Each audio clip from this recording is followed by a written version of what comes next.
अस्सलाम वालेकुम students, this is professor Zoeb. हमने नाइन्थ क्लास की फ़िज़िक्स के कोर्स को स्टार्ट किया था। इसे प्रीवियस लेक्चर के अंदर हमने 3 टॉपिक्स को स्टडी किया था, जिसके अंदर हमने इंट्रोडक्शंस, फ़िज़िकल क्वांटिटीज़ और देन हमने साइंटिफिक नोटेशन को स्टडी किया था। आज के लेक्चर के अंदर हम नेक्स्ट फॉरवर्ड मूव करेंगे, नेक्स्ट टॉपिक्स की तरफ हम मूव करते हैं। लेक्चर को स्टार्ट करने से पहले अगर आप मेरे चैनल पर न्यू है तो मेरे चैनल को सब्सक्राइब कर दें और हर साथ में लगे बेल आइकन को भी प्रेस कर दें ताकि हर नई आने वाली वीडियो आपको बआसानी मिल सके। तो चलिए लेक्चर को स्टार्ट करते हैं। यूनिट नंबर 1 हम स्टडी कर रहे थे, physical quantities and measurements. 1.3 section तक हमने स्टडी कर लिया था। आज हम 1.4 प्रीफिक्सेस से स्टार्ट करेंगे। प्रीफिक्सेस क्या होती हैं? हमारी रोज़मर्रा ज़िंदगी के अंदर हम देखते हैं कुछ क्वांटिटीज़ ऐसी होती हैं जो या तो बहुत ज़्यादा लार्ज होती हैं या बहुत ज़्यादा स्मॉल होती हैं। दो तरह की क्वांटिटीज़ होती हैं, या तो ज़्यादा लार्ज होती हैं या ज़्यादा स्मॉल होती हैं। तो हम उनको रिप्रेजेंट करने के लिए हम उनको एक स्टैंडर्ड वैल्यू देते हैं, जिनको हम एसआई यूनिट्स कहते हैं। अब उन एसआई यूनिट्स की हमें एडवांटेज क्या होती हैं, उसकी मल्टीपल और सब मल्टीपल एडवांटेजेस होती हैं कि हम उनको प्रीफिक्सेस की फॉर्म के अंदर एक्सप्रेस कर सकते हैं। फॉर एग्ज़ाम्पल हमारे पास यहाँ पे एग्जांपल दी हुई है 540001। ये हमारे पास क्या है, 2,50,000 मीटर और 0.002 वाट एंड 0.000002 ग्राम ETC। ऐसे units have the advantage that their multiples and some multiples can be expressed in terms of prefixes. Prefixes are the words or the letters added before SI units such as kilo, mega, giga and a milli. Prefixes हमारे पास words होते हैं या letters होती हैं जिनको हम SI unit से पहले क्या करते हैं, रिप्रेजेंट करते हैं। Such as for example kilo हो गया, मेगा हो गया, गिगा हो गया, मिली हो गया, ये जितने भी हैं ये क्या प्रीफिक्सेस हैं। These prefixes are given in the table 1.3। ये टेबल 1.3 है, इसके अंदर जितने भी ये गिवन है ये सारी क्या प्रीफिक्सेस हैं। जैसा कि एक्सा जिसको हम ई से प्रेजेंट करते हैं 10⁻18 होता है, peta, tera, giga, mega, kilo, hecto, deca, deci, centi, milli, micro, nano, pico, femto, atto, ये जितने की हैं सारे के सारे ये क्या हैं, प्रीफिक्सेस हैं जिनकी मल्टीप्लायर हमारे पास क्या है, ये वैल्यू है। हमारे पास हेक्सा है, उसकी जगह हम 10⁻18 लिख सकते हैं, किलो की जगह हम 10⁻3 लिख सकते हैं, हेक्टो की रिप्लेस कर सकते हैं 10⁻2। The prefixes are useful to express a very large और अ वेरी स्मॉल क्वांटिटीज़। अगर हमने कोई वेरी स्मॉल या वेरी लार्ज क्वांटिटी को रिप्रेजेंट करना है तो उसके लिए प्रीफिक्सेस एक यूजफुल टूल है। For example divide 20,000 gram by 100 to express in to kilogram. वो ये कह रहा है कि हमारे पास 20,000 ग्राम है, हमने इसको किलोग्राम के अंदर रिप्रेजेंट करना है। तो सिंस किलो रिप्रेजेंट 10⁻3 और 1000, तो हम किलो को 10⁻3 या 1000 हम लिख सकते हैं। तो सिंपली हमने ये जो 3 ज़ीरोज़ हैं हमने इसको रिप्लेस करना है 10⁻3 के साथ। इसको हम जब 10⁻3 से रिप्लेस करेंगे तो 10⁻3 हमारे पास ये देखें 10⁻3 किसके इक्वल होता है, किलो। तो हम यहाँ पे किलो लिख सकते हैं।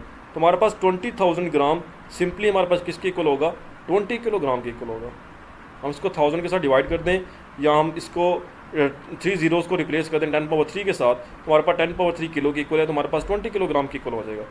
तो ये हमारे पास यहाँ पे प्रीफिक्सेस की एक बेस्ट एग्जांपल है।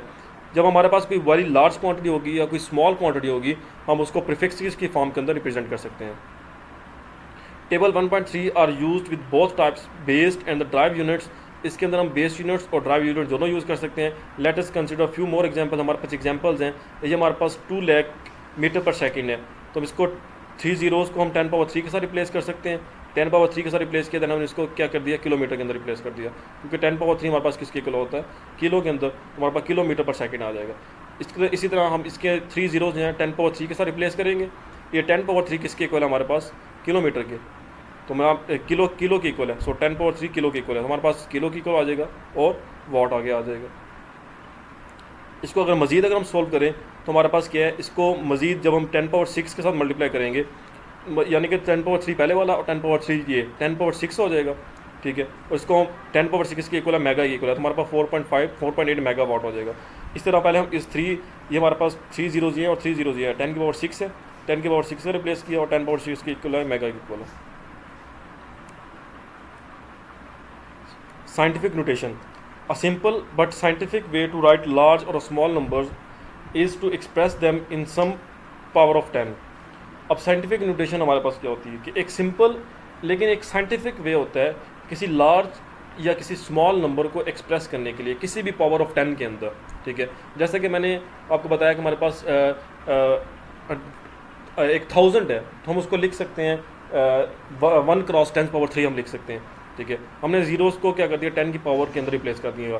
जैसे कि हमारे पास द मून इज़ 384, हमारे पास आगे 6 टाइम्स 0 है, metres away from the earth, ये मीटर्स के अंदर वैल्यू दी हुई है, ठीक है। हमने सिंपली क्या करना है, इसको टेंस की पावर के अंदर रिप्लेस कर देना है। Distance of the moon from the earth can also be express as 3.84 cross 10 power 8। इसको हम इस टर्म के अंदर भी लिख सकते हैं 10 पावर 8। जब इसको मल्टीप्लाई करवाएंगे तो हमारे पास यही वैल्यू आ जाएगी। तो जब हमने इस वैल्यू को इसके साथ रिप्लेस किया, ये भी वैल्यू सेम वैल्यू है, लेकिन इसके अंदर हमने एक साइंटिफिक नोटेशन को यूज़ किया। This form of expressing a notation, this form of expressing a number is called a standard form और साइंटिफिक नोटेशन। इस फॉर्म के अंदर जब हम नंबर को रिप्रेजेंट करते हैं तो वो एक स्टैंडर्ड फॉर्म होती है और वो एक साइंटिफिक नोटेशन होती है। This saves writing down and interpreting large number of zeros. इससे हम क्या होता है कि हमें लार्ज नंबर ऑफ जीरोस मतलब कि बहुत ज़्यादा जीरोस लिखने की ज़रूरत नहीं पड़ती। In scientific notation, a number is expressed as a sum power of 10 multiplied a number between 1 and 10। ये हमारे पास साइंटिफिक नोटेशन की एक डेफिनेशन है कि साइंटिफिक नोटेशन के अंदर क्या होता है कि एक नंबर को हम एक्सप्रेस करते हैं एज सम पावर ऑफ 10। 10 की पावर के अंदर एक वैल्यू को हम क्या करते हैं, रिप्रेजेंट करते हैं मल्टीप्लाइड बाय अ नंबर, जो किसी नंबर के साथ मल्टीप्लाई होता है, जो कि 1 या 1 से लेकर 10 के दरमियान ही होता है। For example, a number 62750 can be expressed in 62.75 cross 10 power 3। या हम इसको इस फॉर्म के अंदर भी लिख सकते हैं, या हम इस पॉइंट को इस तरफ मूव करवाएं तो हमारे पास इसकी पावर इंक्रीज़ हो जाएगी। इस पॉइंट को अगर मज़ीद हम इस तरफ मूव करवाएंगे तो इसकी पावर और इंक्रीज़ हो जाएगी। जिस तरह हम इसको इस ज़ीरो इस तरफ मूव करते जाएंगे तो इसकी पावर इंक्रीज़ होती जाएगी। इस पॉइंट को जब हम इस तरफ मूव करवाते हैं तो हमारे पास पॉइंट की पावर्स की वैल्यू क्या होती है, डिक्रीज़ होती है। ये सब चारों के चारों वैल्यूज़ क्या हैं, करेक्ट हैं, ठीक है। But the number that has a 1 non zero digit before the decimal, लेकिन कोई ऐसा नंबर है जिसकी एक नॉन ज़ीरो डिजिट के आगे हमारे पास क्या आ जाता है, एक नंबर आ जाता है। जैसा कि एग्जांपल है 6.2754, प्रोबेबली भी उसको हम किस फॉर्म के अंदर लिखेंगे 0.00047, ठीक है, इज़ 4.5, जिसको हम 4.5 क्रॉस 10 पर -4 भी लिख सकते हैं। जैसे कि मैंने बताया कि जब पॉइंट को यहाँ पे मैंने बताया था पॉइंट को इस तरफ हम मूव करेंगे तो हमारी वैल्यू क्या होती है, डिक्रीज़ होती है। अब पहले जब हम पॉइंट यहाँ से यहाँ पर मूव करवाएंगे तो हमारे पास वैल्यू 10 के पावर -1 होगी, फिर यहाँ पे मूव होगा तो 10 पर -2 हो जाएगी। जब पॉइंट यहाँ पे लिखेंगे तो 10 पर -3 हो जाएगी। जब पॉइंट यहाँ पे लिखेंगे तो 10 पर -4 हो जाएगी। तो ये देखिए जब यहाँ पर हमारे पास 4.5 आया तो क्रॉस 10 पर -4 सेकेंड हो जाएगा। तो ये साइंटिफिक नोटेशन की एक बेस्ट एग्जाम्पल है। नेक्स्ट सेक्शन के अंदर हम डिस्कस करेंगे मेजरिंग इंस्ट्रूमेंट्स। डेली लाइफ के अंदर हम कुछ इंस्ट्रूमेंट्स यूज़ करते हैं, measuring instruments, different measuring instruments use करते हैं। तो हम यहाँ पे डिफरेंट मेजरिंग इंस्ट्रूमेंट्स को स्टडी करेंगे। Measuring instruments are used to measure the various physical quantities such as length, mass, time, volume. हम मेजरिंग इंस्ट्रूमेंट के ज़रिए लेंथ मेजर करते हैं, मैस मेजर करते हैं, टाइम या वॉल्यूम, डिफरेंट चीज़ों को मेजर करते हैं। Measuring instrument used in the past were not so reliable and accurate as we use today. Past के अंदर, माजी के अंदर जो मेजरिंग इंस्ट्रूमेंट यूज़ किए जाते थे वो इतने रिलायबल और एक्यूरेट नहीं होते थे जो जितना कि आज के इंस्ट्रूमेंट इतने एक्यूरेट और रिलायबल हैं। For example sundial, water clock and other time measuring devices used around 300 AD or were quite crude. On the other hand, digital clocks and the watches used nowadays are highly reliable, accurate. On the other hand, हम अगर digital clocks की बात करें, watches की बात करें, तो आजकल के अंदर वो बहुत ही ज़्यादा रिलायबल और एक्यूरेट हैं। Here we shall describe some measuring instrument used in the physics laboratory. Physics laboratory के अंदर कुछ मेजरिंग इंस्ट्रूमेंट यूज़ होते हैं जिनको आप फर्दर जब एक्सपेरिमेंट्स को परफॉर्म करेंगे लैब के अंदर तब आप उनको स्टडी करेंगे। तो चलिए देखते हैं कि कौन कौन से मेजरिंग इंस्ट्रूमेंट है। First of all the metre rule. एक मीटर रूल होता है। A metre rule is length measuring instrument as shown in figure. हमारे पास ये एक मीटर रूल है, ये एक लेंथ मेजरिंग इंस्ट्रूमेंट है। इसके ज़रिए हम क्या मेजर करते हैं, लेंथ को मेजर करते हैं। It is commonly used in the laboratories to measure the length of an object और distance between the two points. इसको हम लेबॉर्ट्रीज के अंदर यूज़ करते हैं और इसको हम दो ऑब्जेक्ट के दरमियान का डिस्टेंस या ऑब्जेक्ट की लेंथ को मैयर करने के लिए यूज़ करते हैं। It is 1 metre long which is equal to 10 centimetres. इसकी जो हमारे पास लेंथ होती है वो एक 1 मीटर की होती है, और 1 मीटर किसके इक्वल होता है, 100 सेंटीमीटर्स के इक्वल होता है। And 10 small division called millimetre, और इनके दरमियान जो 10 स्मॉल डिवीजन होती हैं, ये जो 10 स्मॉल डिवीजन है ये क्या होती हैं, 10 मिलीमीटर होती हैं।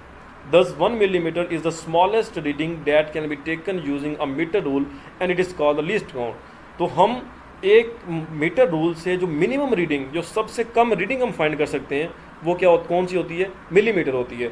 और वो सबसे कम जो रीडिंग मिलीमीटर जो है वही इस मीटर रूल का क्या है, लीस्ट काउंट है।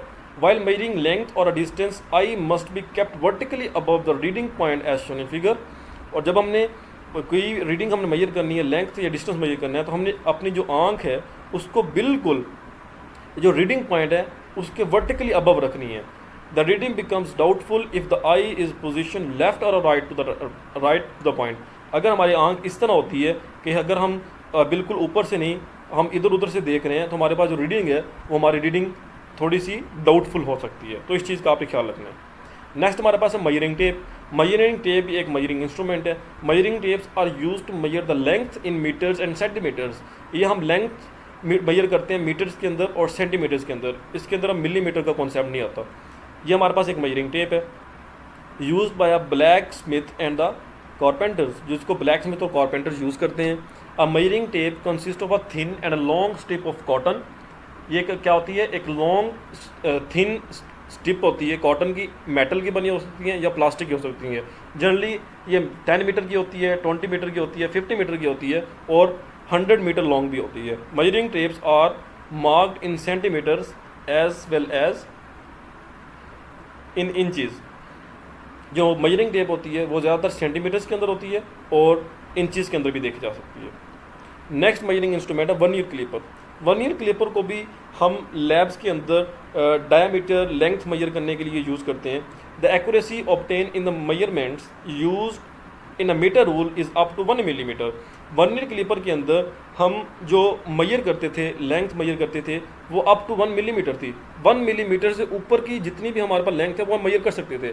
1 मिलीमीटर से कम की जो लेंथ है वो हम इतने एक्यूरेटली मेजर नहीं कर सकते थे। However an accuracy greater than 1 millimetre can be obtain by using some other instrument such as vernier caliper. अगर हमने 1 मिलीमीटर से भी 1 मिलीमीटर से ऊपर की जो इंस्ट्रूमेंट हमने लेनी है और अगर वो एक्यूरेसी होनी चाहिए उसके अंदर, तो उसके लिए जो हम इंस्ट्रूमेंट यूज़ करेंगे वो हमारे पास वर्नियर क्लिपर होगा। अब vernier clipper consist of 2 jaws. Vernier caliper के अंदर 2 जॉज होते हैं, एक यहाँ पे ये जॉज है, एक ये, एक मूविंग जॉज होता है और एक फिक्स्ड होता है। One is a fixed jaw with a main scale attach to it. एक जॉ जो होता है वो मेन स्केल के साथ क्या होता है, फिक्स्ड होता है, जो कि ये fixed jaw. Main scale has centimetre and the millimetre marks on it. Main scale के ऊपर सेंटीमीटर और मिलीमीटर्स क्या होती हैं, मार्क्ड होती हैं। The other jaw is a movable jaw. ये हमारे पास क्या एक मूवेबल जॉ है। It has vernier scale having 10 divisions. ये हमारे पास क्या होता है, वर्नियर स्केल है जिसके अंदर हमारे पास क्या होती हैं, 10 डिवीजन होती हैं। Over it such that each of its division is 0.9 millimetre. और इसके अंदर एक जो लाइन है वो 0.9 मिलीमीटर की होती है। The difference between 1 small division on main scale division and the 1 vernier scale division is 0.1 millimetre. जो स्मॉल डिवीजन होती है on a main scale division and on 1 vernier scale division, उन दोनों के दरमियान जो डिफरेंस है वो 0.1 मिलीमीटर में गया। It is called least count. ये जो डिफरेंस है 0.1 मिलीमीटर, ये वर्नियर क्लिपर का क्या होता है, लीस्ट काउंट होता है। Least count of the vernier clipper can also be found. इसको लीस्ट काउंट को मेजर करने का एक और तरीका भी होता है, जिसका least count of vernier clipper smallest reading on the main scale. Main scale के ऊपर जो स्मॉलेस्ट रीडिंग है वो कितनी है, मेन स्केल के ऊपर 1 मिलीमीटर की है। ठीक है, ये देखें हर एक लाइन किसकी कितनी है, 1 मिलीमीटर की है। और number of division on vernier scale, और वर्नियर स्केल के ऊपर नंबर ऑफ डिवीजन कितनी है, 10 है। तो 1 डिवाइडेड बाय 10 करेंगे तो हमारे पास 0.1 मिलीमीटर, और लीस्ट काउंट 0.1 मिलीमीटर होता है। या इसको अगर सेंटीमीटर के अंदर डिवाइड करें तो 0.01 सेंटीमीटर होता है। नेक्स्ट हमारे पास है working of vernier calliper. Vernier calliper की working. First of all find the error if any in the measuring instrument. First of all हमने देखे ना कि हमारी मेजरिंग इंस्ट्रूमेंट के अंदर कोई एरर तो नहीं आ रहा।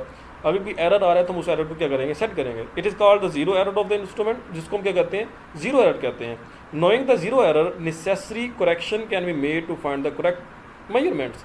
अगर हमने जीरो एरर हमें फाइंड कर लेते हैं तो वो उसके लिए ज़रूरी है कि हम उसके अंदर क्या करें, करेक्शन करें, ताकि हम करेक्ट मेजरमेंट फाइंड कर सकें। अगर उसके अंदर कोई एरर आएगा तो हमारी जो मेजरमेंट है उसके अंदर भी एरर आ सकता है, वो भी डाउटफुल हो सकती है। Such as correction is called the zero correction of the instrument.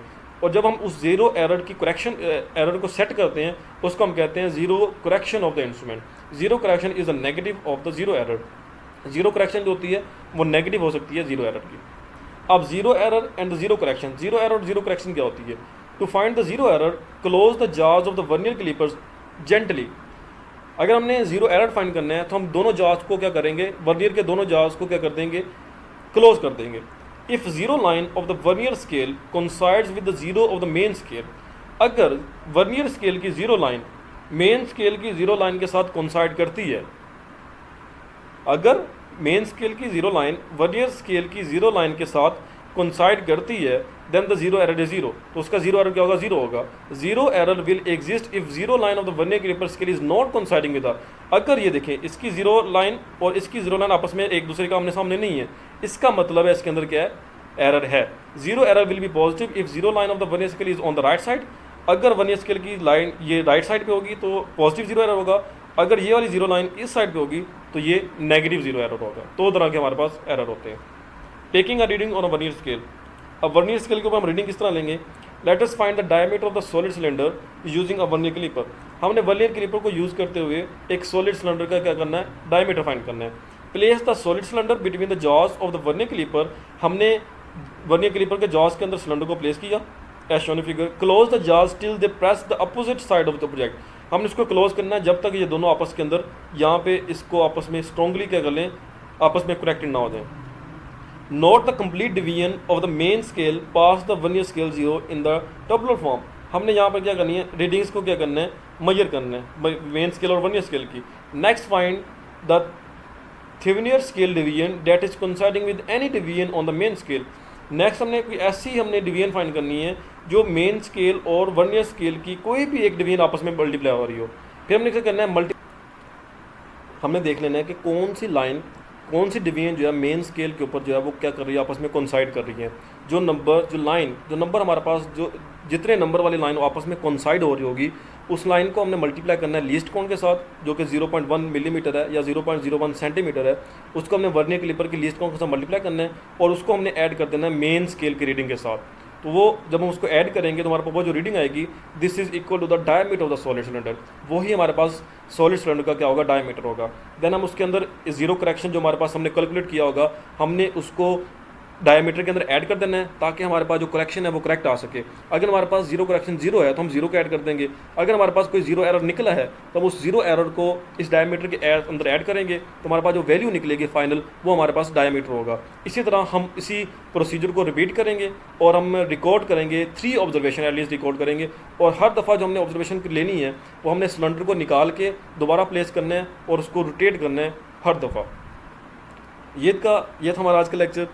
उम्मीद करता हूँ आपको क्लियर हो गया होगा। मिलते हैं नेक्स्ट लेक्चर के अंदर, तब तक अपना ख्याल रखिएगा। अल्लाह हाफिज़।